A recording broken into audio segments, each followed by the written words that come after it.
नमो भगवते वासुदेवाय. तर आपण श्रीमद भागवत महापुराण पाहत आहोत आणि त्यातील आपला 10व्या स्कंदातील अध्याय 88व्या अध्यायामध्ये आपण शिवांचे संकटमोचन पाहणार आहोत.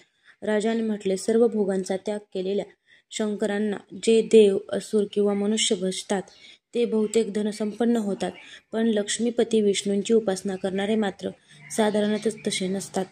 दोन्ही प्रभू एकमेकांच्या विरुद्ध स्वभावाचे आहेत, परंतु त्यांच्या उपासकांना त्यांच्या स्वरूपाच्या विपरीत असे फळ मिळते, याविषयी माझ्या मनात मोठा संदेह आहे. मी आपल्याकडून याचे कारण जाणून घेऊ इच्छितो. श्रीसुख म्हणतात, शिव नेहमी आपल्या शक्तीने युक्त असतात. ते सत्वादी गुणांनी युक्त असून अहंकाराचे अधिष्ठाते आहेत. वैकारिक, तेजस आणि तामस असे अहंकाराचे 3 भेद आहेत.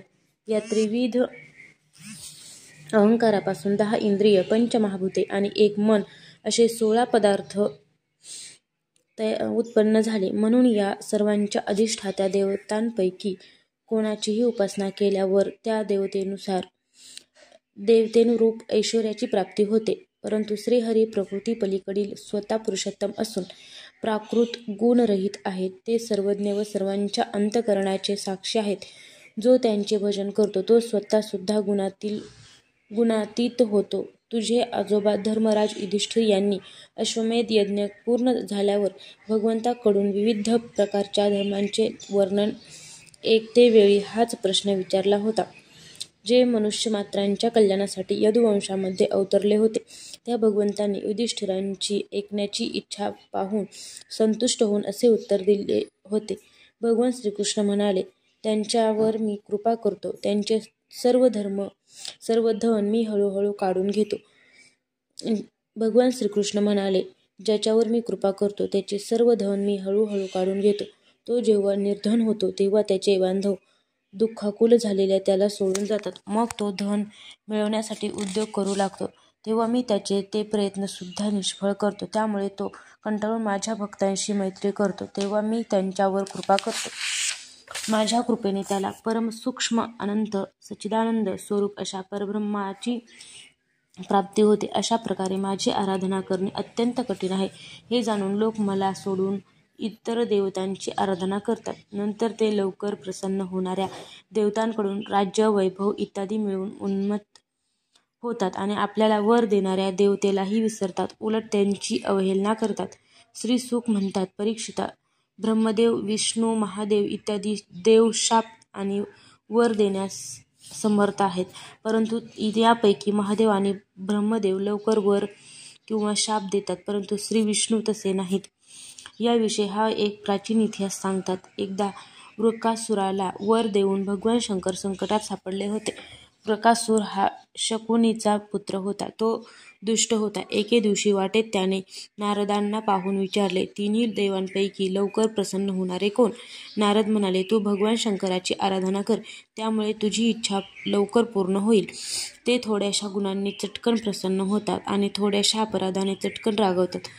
रावणाने आणि बाणासुराने भाटांप्रमाणे त्यांची थोडीशी स्तुती केली, तेव्हा ते त्यांच्यावर प्रसन्न झाले आणि त्यांनी त्यांना अतुलनीय ऐश्वर्य दिले. नंतर रावणाने कैलास उचलल्यामुळे आणि बाणासुराच्या नगररक्षणाचा भार घ्यावा लागल्याने ते संकटात सापडले होते. हे ऐकून वृकासूर केदार क्षेत्री गेला आणि अग्नीला भगवान शंकरांचे मुख समजून आपल्या शरीराचे मांस तोडून अग्नीमध्ये हवन करून त्याची आराधना करू लागला. अशा प्रकारे 6 दिवस उपासना करून सुद्धा शंकराचे दर्शन झाले नाही. तेव्हा त्याला अतिशय दुःख झाले. 7व्या दिवशी केदार तीर्थात स्नान करून त्याने आपले केस, ओले झालेले मस्तक कुऱ्हाडीने तोडून त्याचे हवन करावे असे ठरविले. जगामध्ये जसा एखादा दुःखाने आत्महत्या करू लागला तर आपण त्याला वाचवतो, त्याप्रमाणे परमदयाळू भगवान शंकरांनी अग्निदेवाप्रमाणे अग्निकुंडातून प्रकट होऊन आपल्या दोन्ही हातांनी त्याचे दोन्ही हात पकडले आणि त्याला अडविले. त्यांचा स्पर्श होताच वृकासुराचे शरीर जसेच्या तसे परिपूर्ण झाले. भगवान शंकर वृकासुराला म्हणाले, वत्सा, थांब, मी तुला पाहिजे तो वर देतो. माग, मला फक्त पाणी अर्पण केल्यानेही मी माझ्या शरणागत भक्तांवर संतुष्ट होतो. अरे, तू विनाकारण शरीराला का कष्ट देतोस? अत्यंत पापी अशा त्याने सर्व प्राण्यांना भयभीत करणारा असा वर मागितला की मी ज्याच्या डोक्यावर हात ठेवीन तो मरून जावा. परीक्षिता, त्याची ही विनंती ऐकून भगवान रुद्र सुरुवातीला थोडेसे नाराज झाले, पण नंतर हसून म्हणाले, ठीक आहे. असे म्हणून या वराने त्यांनी जणू सापाला अमृत पाजले. भगवान शंकर असे म्हणल्यावर वृकासुराच्या मनात पार्वती देवींचे हरण करण्याची इच्छा उत्पन्न झाली आणि त्या वराची परीक्षा घेण्यासाठी तो असुर त्यांच्याच मस्तकावर हात ठेवण्याचा प्रयत्न करू लागला. तेव्हा आपण दिलेल्या वराने शंकर भयभीत झाले. तो त्याचा पाठलाग करू लागला आणि ते त्याला भिवून कापत कापत पळू लागले. ते पृथ्वी, स्वर्ग आणि दिशांच्या शेवटापर्यंत पळत गेले. तरीसुद्धा तो पाठलाग करीत असल्याचे पाहून ते उत्तरेकडे गेले. मोठमोठे देव हे संकट टाळण्याचा काही उपाय न सुचल्याने स्तब्ध राहिले. शेवटी ते अंधाराच्या पलीकडे असलेल्या प्रकाशमय अशा वैकुंठ लोकी गेले. जगताला अभय देऊन स्वतः शांत असणाऱ्या संन्याशाचे एकमेव आश्रयस्थान असलेले नारायण जेथे निवास करतात व जेथे गेल्यावर जीवाला परत पृथ्वीतलावर यावे लागत नाही, त्या वैकुंठात श्री शंकर गेले. भक्तांचे भय नाहीसे करणाऱ्या भगवंतांनी पाहिले की शंकर मोठ्या संकटात सापडले आहे. तेव्हा ते आपल्या योगमायेने ब्रह्मचार्याचे रूप घेऊन व दुरूनच वृकासुराकडे येऊ लागले. त्याच्या कमरेला मुंज गवताची दोरी, हरिणाजीन एका हातात दंड आणि दुसऱ्या हातात रुद्राक्षाची माळ होती. त्यांचे तेज धगधगत्या आगीसारखे होते. त्यांनी हातात कुश घेतले होते. वृकासुराला त्यांनी नम्रतेचा बहाणा करून नमस्कार केला. श्री भगवान म्हणाले, शकुनी नंदना, तू अत्यंत थकलेला आहेस